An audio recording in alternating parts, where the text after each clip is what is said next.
नमस्कार, जिसका न्यूज में आप सभी का स्वागत है। मैं हूं कुलभूषण उपाध्याय। केंद्र सरकार ने नई गाइडलाइन के साथ लॉकडाउन 4.0 की घोषणा कर दी है। हालांकि ज्यादा छूट नहीं है, लेकिन राज्य सरकार की गाइडलाइन आने के बाद बुधवार को ब्यावर शहर के बाजारों में भीड़ देखी गई। गौरतलब है कि राज्य सरकार ने कुछ दिन पहले विभिन्न दुकानों को खोलने की अनुमति दी थी। इसके बाद बाजार में चहल पहल बढ़ गई। बुधवार को तो बाजार में एकाएक आवाजाही बढ़ गई। दुकानों के आगे भीड़, बाजार में जगह जगह लोग घूमते नजर आए। वहीं ग्रामीण क्षेत्रों में भी बड़ी संख्या में लोग शहर पहुंचे। हमारी यह लापरवाही हमको कहीं भारी ना पड़ जाए। यदि इसी तरह बेवजह भीड़ की गई और सोशल डिस्टेंसिंग की पालना नहीं की गई तो कभी भी शहर पुनः कोरोना की चपेट में आ सकता है। पता नहीं कौन कहां से आकर आपके पास खड़ा है और वह किन किन लोगों के संपर्क में था। ऐसे में खतरे को कम आंकने की जरूरत नहीं है, बल्कि सावधान रहने की जरूरत है। यदि यही स्थिति रही तो आगामी दिनों में भीड़ और बढ़ सकती है। पुलिस को सख्त होने के साथ साथ आमजन को भी अधिक जागरूक होने की जरूरत रहेगी। बेवजह बाहर निकलने वालों पर लगाम लगानी होगी। बाजारों में सोशल डिस्टेंसिंग का असर नहीं दिखाई दिया। सड़कों पर मोटरसाइकिलों पर भी 2 या 3 व्यक्ति एक साथ सवार दिखाई दिए तो कई लोग शहर में बिना मास्क घूमते हुए नजर आए। ऐसे में प्रशासन सोशल डिस्टेंसिंग के आदेश जो हैं वो 2 दिन में हवा होते नजर आए। इसके अलावा बैंकों में भी भीड़ देखी गई। इलेक्ट्रॉनिक की दुकानों पर लोग ज्यादा दिखाई दिए। इस नजारे से ऐसा लग रहा था कि मानो कोरोना का भय खत्म हो गया। यदि यही स्थिति रही तो इस भीड़ को देखकर आगामी दिनों में और भी लोग बाहर निकलने शुरू हो जाएंगे, जो कि खतरे का संकेत हो सकता है। आमजन को चाहिए कि कोरोना को हल्के में ना ले। लॉकडाउन खुलने के बाद राजस्थान में बीते दिनों में सर्वाधिक कोरोना मरीज सामने आते रहे हैं। ऐसे में सभी को सतर्क और सावधान रहकर सोशल डिस्टेंसिंग और मास्क के नियम की पालना करनी होगी।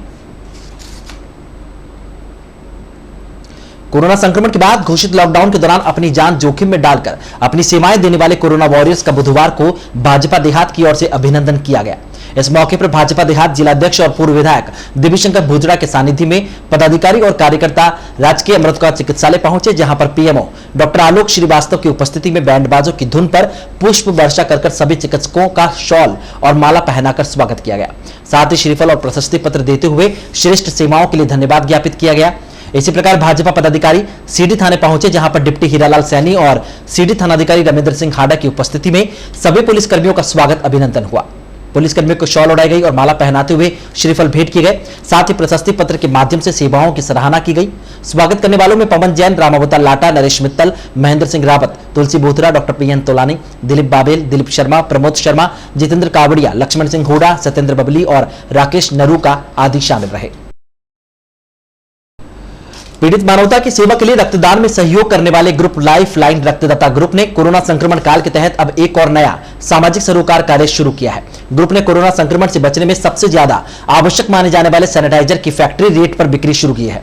इस हेतु ग्रुप की ओर से शहर के चांगिर क्षेत्र के अलावा कई क्षेत्रों में काउंटर लगाए गए और ना लाभ और ना हानि थीम पर शहरवासियों को अच्छी किस्म का सैनिटाइजर उपलब्ध करवाया गया। ग्रुप की ओर से 100, 200, 500 और 5000 ml सैनिटाइजर की बिक्री शुरू की गई है। लाइफलाइन रक्तदाता ग्रुप के लक्ष्मण सामरिया ने बताया कि कोरोना वायरस के संक्रमण से बचने के लिए वर्तमान में हैंड सैनिटाइजर का उपयोग अधिक बढ़ गया है। इस दौरान बाजार में कई प्रकार के सैनिटाइजर ज्यादा रेट पर बेचे जा रहे हैं। ऐसी स्थिति में आमजन को बहुत ही कम रेट पर सैनिटाइजर उपलब्ध करवाने के लिए ग्रुप की ओर से शुरुआत की गई है। बुधवार को काउंटर का शुभारंभ चांगेट स्थित पप्पू रेस्टोरेंट के यहां से किया गया। काउंटर का शुभारंभ पीसीसी सचिव पारस पंच और ब्लॉक अध्यक्ष सोहन मेवाड़ा ने किया।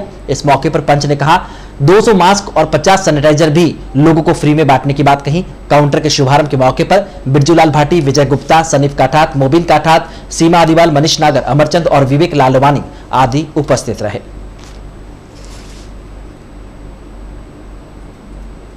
लॉकडाउन के दौरान शादी विवाह में भी अभी तक कई तरह की पाबंदियां लगाई गई है। शादी के लिए सक्षम अधिकारी की स्वीकृति के बाद ही केवल 50 व्यक्तियों की ही अनुमति दी जा रही है। इन्हीं पाबंदियों के मद्देनजर रखते हुए शहर के इंदिरा नगर निवासी 2 परिवारों ने अपने विवाह योग्य बच्चों की कोर्ट मैरिज करवाकर समाज के सामने फिजूल खर्च रोकने का उदाहरण पेश किया।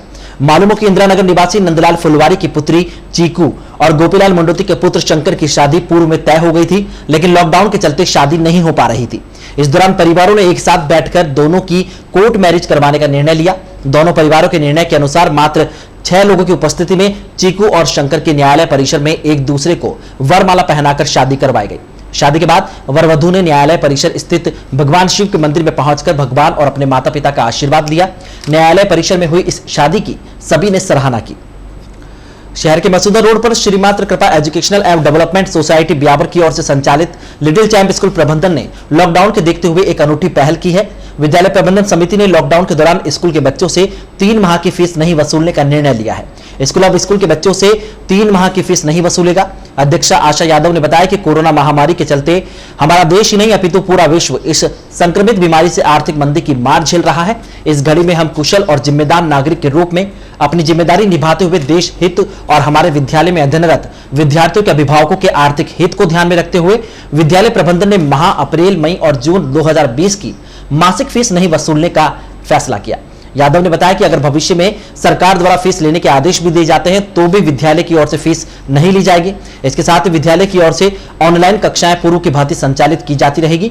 यादव ने बताया कि विद्यालय के इस फैसले को शिक्षा विभाग की ओर से एक योगदान बताया। मालूम हो कि वर्तमान में स्कूल में करीब 500 से अधिक बच्चे पढ़ाई कर रहे हैं। अभी जैसा कि आप हम सभी जानते हैं कि हमारा देश कोरोना की महामारी से गुजर रहा है और इसके चलते देश पे एक आर्थिक संकट भी आ गया। लोगों का रोजगार नहीं है, उनकी नौकरी चली गई है, तो वेतन नहीं मिल पा रहा है। तो इसके चलते हमारे विद्यालय में अध्ययनरत जो अभिभावक हैं वो भी काफ़ी परेशान हैं। हम लोग उनको ऑनलाइन शिक्षाएं 2 अप्रैल से अवेलेबल करा रहे हैं, लेकिन वो कुछ असमंजस के कारण उसका पूरी तरह लाभ नहीं ले पा रहे हैं। उन्हें लग रहा है कि ऑनलाइन कक्षाएँ यदि हम पढ़ते हैं तो क्या स्कूल प्रशासन फीस मांगेगा या छोड़ेगा। तो हम उनको आश्वासन देना चाहते हैं कि विद्यालय प्रशासन आपसे ऑनलाइन कक्षाओं के लिए कोई फीस नहीं मांगेगा। ना सिर्फ ऑनलाइन कक्षाओं के लिए बल्कि आपकी 3 महीने की फीस, अप्रैल, मई, जून, इन तीनों माह की फीस आपसे प्रबंधन नहीं लेगा।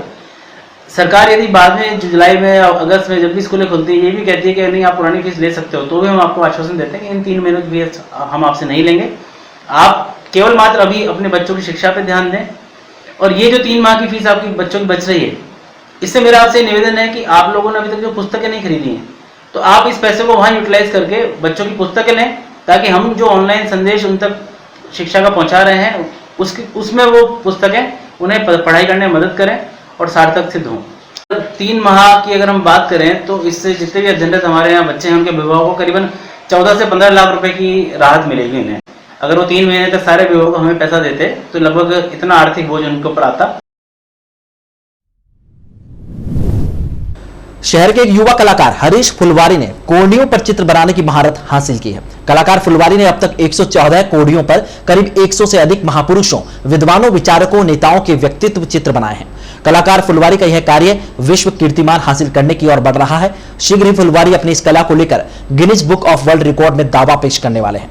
शहर के एक निजी विद्यालय में चित्रकला अध्यापक के रूप में अपनी सेवाएं देने वाले हरीश फुलवारी ने अब तक ग्रेट टीचर ऑफ इंडिया नाम से सबसे पहले अपनी माताजी विमला देवी फुलवारी और उसके बाद doctor Bhimrao Ambedkar, Gandhi ji, Jyotiba Phule, Savitribai Phule, Damodar Das Rathi, Gopal Singh Kharba, colonel Dixon, APJ Abdul Kalam Azad, Jawaharlal Nehru, Mother Teresa, Atal Bihari Vajpayee, Jainarayan Vyas, Jamnalal Bajaj, Vijay Singh Pathik, doctor Manmohan Singh, Haribhau Upadhyay, Mohanlal Sukhadia, Thakur Kushal Singh और अशोक गहलोत सहित अन्य महापुरुषों के चित्र बनाए हैं। कोडियों पर चित्र बनाने के बारे में हरीश ने बताया कि कोडियां पवित्र होने के साथ साथ प्राचीन विश्व में व्यापार के लेन देन के रूप में काम में ली जाती थी। कौड़ी समुद्री जीवों का घर है और कोडियां धार्मिक, सांस्कृतिक, सामाजिक, चिकित्सा, तंत्र, रीति रिवाज और टोटके आदि क्षेत्रों में विशेष उपयोगी है। पवित्र होने के कारण इन पर पेंटिंग्स बनाने की प्रेरणा मिली। माता पिता के सानिध्य में रहकर बड़े भाई घनश्याम फुलवारी से प्रारंभिक कला की शिक्षा प्राप्त की और घनश्याम फुलवारी और पिता मदन लाल फुलवारी का समय समय पर मार्गदर्शन प्राप्त हुआ। इन्हीं से प्रभावित होकर फुलवारी ने कोडियों पर पेंटिंग्स बनाई। हरीश फुलवारी की इस अनूठी कला के बारे में जानकारी मिलने के बाद शहर के कला प्रेमियों ने फुलवारी की प्रशंसा की है। ये पेंटिंग की प्रेरणा मेरे को मिली, जैसे कि अभी एग्जाम की तैयारी कर रहा था, परीक्षाओं की तैयारी में, तो उनमें इन महापुरुषों के बारे में काफ़ी कुछ पढ़ने का और समझने का मौका मिला। तो मैंने ये सोचा कि क्यों ना ये मैं ही समझ रहा हूँ तो ये अन्य जो भारत में जो अलग अलग लोग वगैरह संप्रदाय के लोग होते हैं तो उन पर भी इनके बारे में इनकी छवि जाए, क्योंकि इन्होंने भी अपने क्षेत्र में काफ़ी अच्छा कार्य किया और इनका अच्छा कार्य करने के कारण ही आज ये हमारे बीच एक महापुरुष के तौर पर जाने जाते हैं और इन्हीं के विचारों से काफ़ी लोग प्रभावित होते हैं और इनको अपना आदर्श मानकर चलते हैं। इसीलिए कोडियों पर इन महापुरुषों के व्यक्ति चित्र मैंने एक्रेलिक रंग के माध्यम से तैयार किया। इससे पहले कोई भी कलाकार इन एक्रेलिक रंगों से व्यक्ति चित्र वगैरह नहीं बनाए और इनमें अधिकांश राजस्थान के काफ़ी महापुरुष हैं। इसमें 1857 की क्रांति से लेकर वैदिक काल के जितने भी महापुरुष हैं विचारक हैं उनके सभी के चित्रण वगैरह इसमें बनाए गए हैं। इसमें ये दिखाना चाहता हूँ कि जैसे कि अपने अधिकांश इसमें समय समय पर जैसे भारत में अभी प्राकृतिक आपदा वगैरह काफ़ी कुछ आई है, तो उस समय भारत में भामाशाहों ने महत्वपूर्ण भूमिका निभाई है। तो इसी में देखते हुए मैंने अपने ब्यावर शहर के भामाशाह हैं दामोदर दास राठी, तो उनका व्यक्ति चित्र बनाया। इसके अलावा भीमराव अंबेडकर, इन्होंने नारी शिक्षा पर इन पर काफ़ी महत्व दिया। इसके अलावा ज्योतिबा फूले और अपने यहाँ के जैसे कि आपदा में काम आने वाली गोपाल सिंह खरवा, इसके अलावा अपने राजस्थान के पूर्व मुख्यमंत्री जितने भी हुए हैं जैसे जयनारायण व्यास वगैरह हुए और हरिभाऊ उपाध्याय वगैरह, इनके सभी के व्यक्ति चित्र वगैरह इन पर बनाए गए हैं। लॉकडाउन 4 के तहत राज्य सरकार की ओर से जारी की गई एडवाइजरी में ग्रीन जोन में रोडवेज की बसों का संचालन शुरू किए जाने के दिशा निर्देश जारी किए गए हैं, लेकिन ब्यावर को रेड जोन में शामिल किए जाने के कारण ब्यावर बस स्टैंड से बसों का संचालन नहीं हो सकेगा। लेकिन जिला कलेक्टर ने ब्यावर आगार प्रबंधक को एक पत्र लिखकर उनके क्षेत्राधिकारी की स्थिति और रूट चार्ट तैयार करने के निर्देश दिए थे। इस पर ब्यावर आगार प्रबंधक RS राजावत ने ग्रीन जोन वाले क्षेत्र मसूदा और भिनाय के बीच बस संचालन की तैयारी की है। प्रबंधक राजावत ने बताया कि चूंकि मसूदा और भिनाय ग्रीन जोन में है, इसके चलते यहां से बसों का संचालन किया जा सकता है। इस संदर्भ में ब्यावर और मसूदा उपखंड अधिकारियों से बातचीत की गई है। दोनों ही अधिकारियों ने मसूदा और भिनाय के बीच में बस संचालन की अनुमति दी है। राजावत ने बताया कि आगामी दिनों में शुरू होने वाले बस संचालन के तहत ब्यावर आगार से बस खाली ही रवाना होकर मसूदा पहुंचेगी और वहां से भिनाय के लिए सवारियों को लेकर भिनाय तक जाएगी। यह क्रम भिनाय से दोहराया भी जाएगा। राजावत के अनुसार ब्यावर आगार की ओर से केवल 31 किलोमीटर का एरिया चिन्हित किया गया है जिसमें बसें चलाई जा सकती है। उन्होंने बताया कि रूट चार्ट तैयार कर जिला कलेक्टर को भिजवा दिया गया है। आगामी निर्देशों के बाद बसों का संचालन किया जा सकेगा।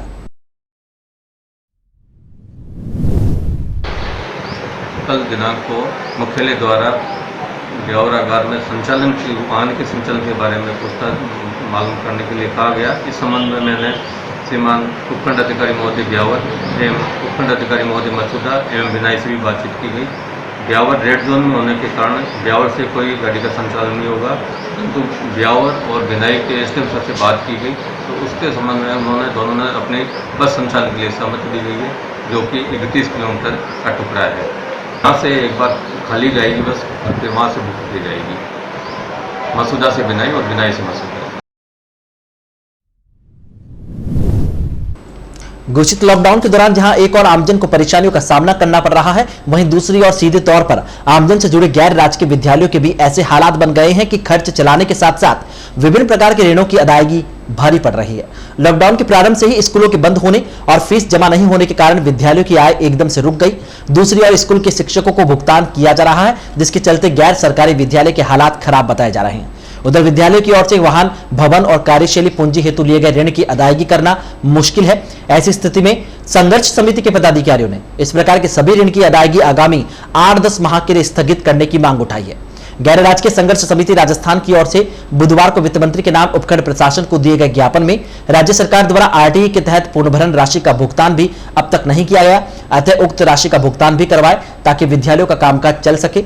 ज्ञापन देने वालों में अध्यक्ष जितेंद्र अरोड़ा, भरत भाटी, रमेश मारोटिया, लक्ष्मी नारायण ताक, कुलदीप सिंह राठौड़ आदि शामिल रहे। एक ज्ञापन दिया है माननीय प्रधानमंत्री जी को और वित्त मंत्री जी को SDM साहब के द्वारा।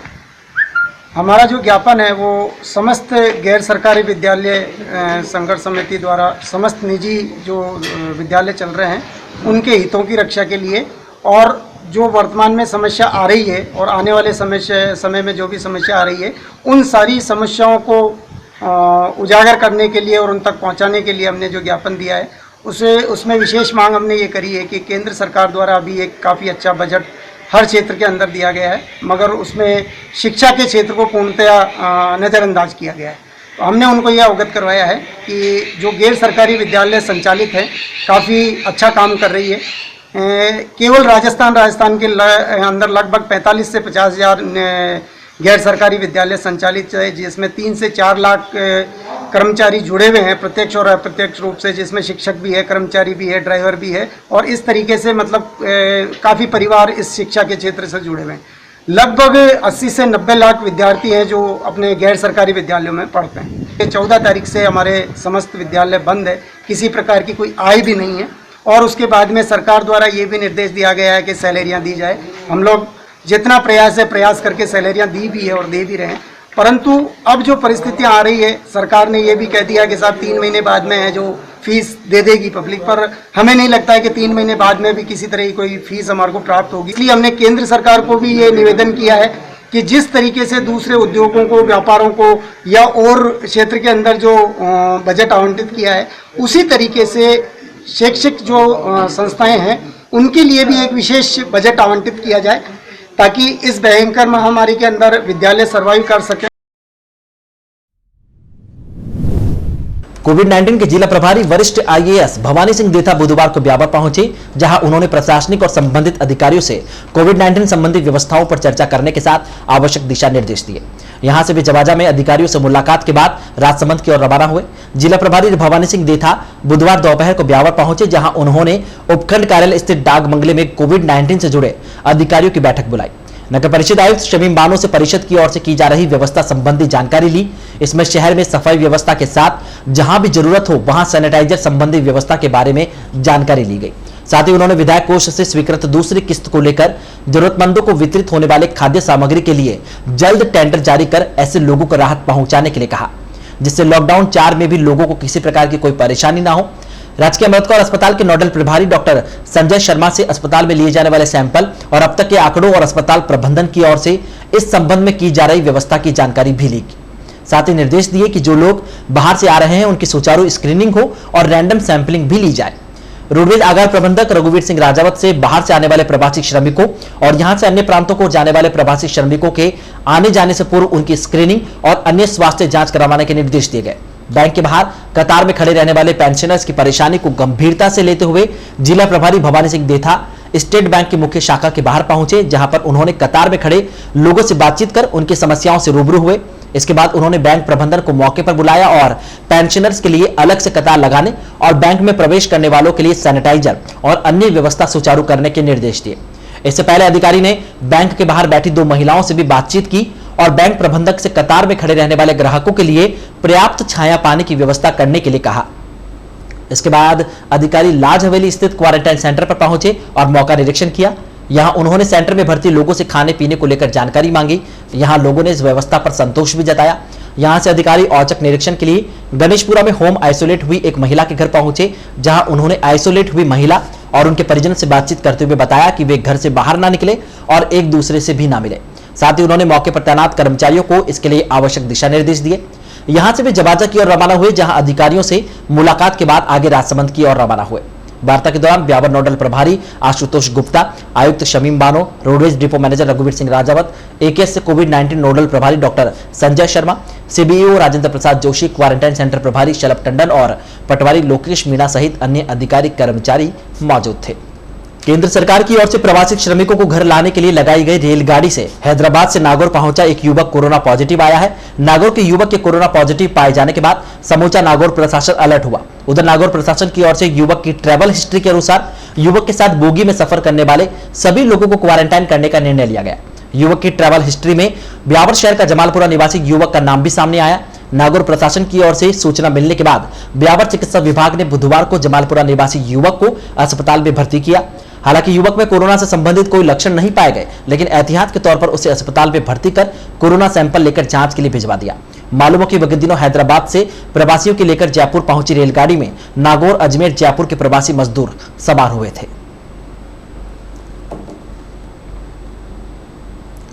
ब्यावर सामाजिक संगठन की ओर से चलाए जा रहे सामाजिक सरोकार अभियान के तहत कोविड-19 के तहत अपनी जान की परवाह किए बगैर अपनी ड्यूटी करने वाले योद्धाओं को मास्क और सैनिटाइजर उपलब्ध करवाए जा रहे हैं। संगठन के राजेंद्र तुनगरिया ने बताया कि इसी कड़ी में बुधवार को पटेल स्कूल स्थित आंगनबाड़ी केंद्र संख्या 1 पर कार्यरत कार्यकर्ताओं और सहायिकाओं को मास्क और सैनिटाइजर भेंट किए गए। इस मौके पर सुपरवाइजर श्रीमती कविता ढाबा ने कार्यकर्ताओं और सहायिकाओं को मास्क और सैनिटाइजर वितरित किए। इस दौरान आंगनबाड़ी कार्यकर्ता रामकन्या, कौशल्या शर्मा, रेखा राजावत, हसीना बानो, संगीता जैन, प्रतिभा शर्मा, मधु शर्मा, भामाशाह, जतिन कुमार और सुरेंद्र असरानी सहित संगठन के कार्यकर्ता सहित अन्य उपस्थित रहे।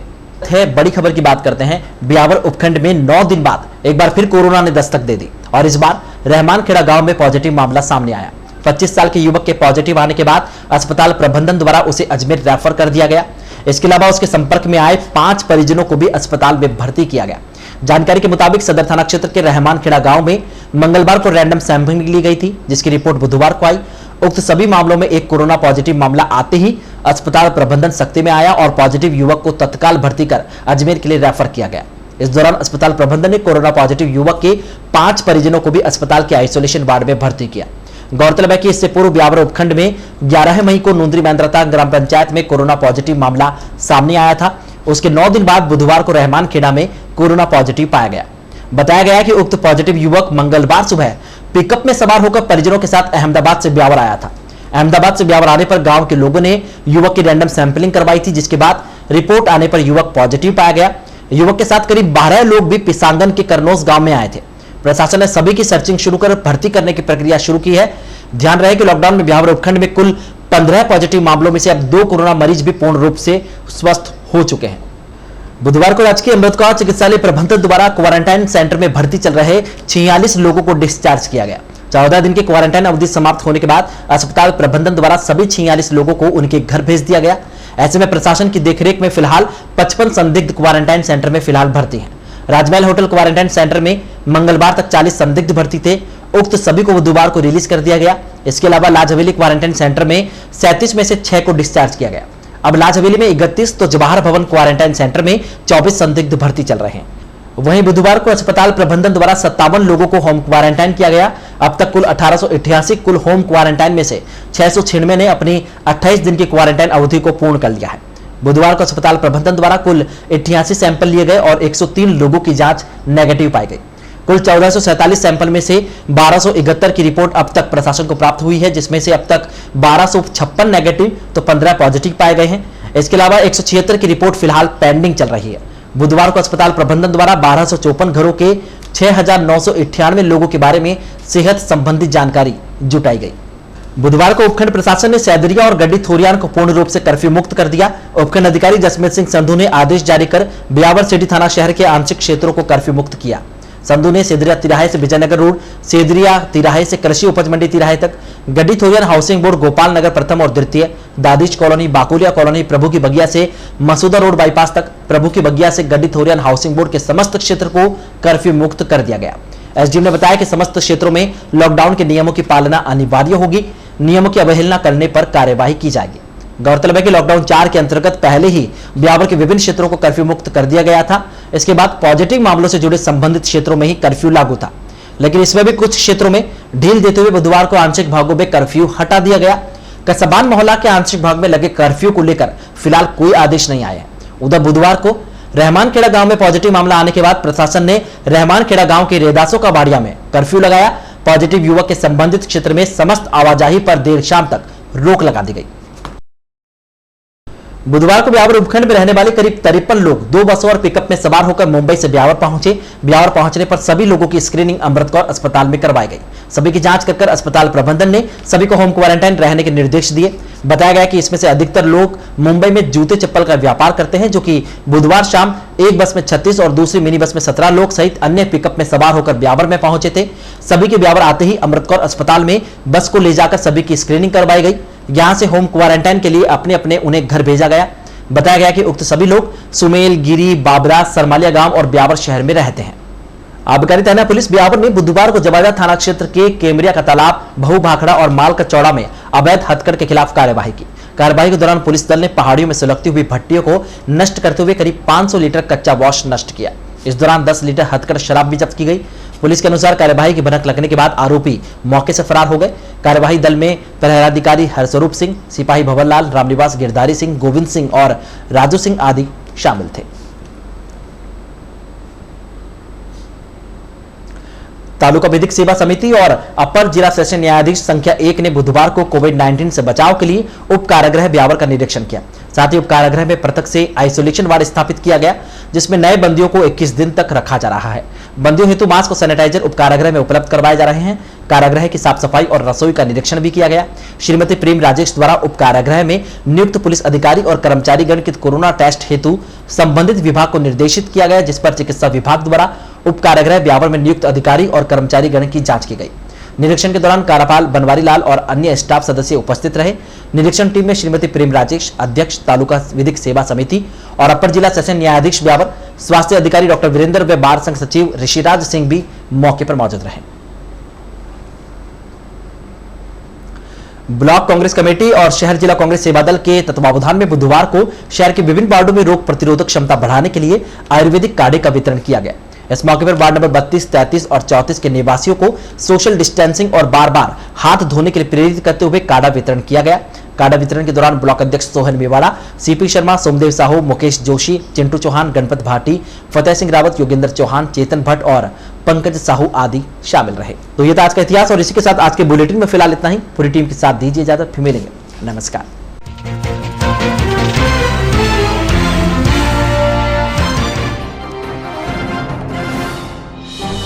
ब्यावर सावधान रहे, खतरा अभी टला नहीं, कहीं हमारी लापरवाही पड़ ना जाए भारी।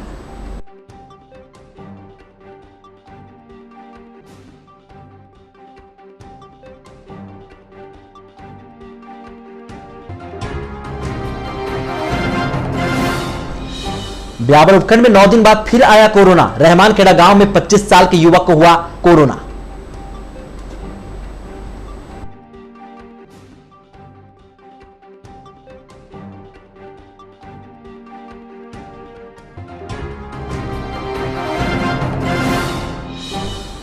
ब्यावर के क्वारंटाइन सेंटर में से 46 लोगों को अस्पताल प्रबंधन ने किया डिस्चार्ज। 103 लोगों की रिपोर्ट भी आई नेगेटिव।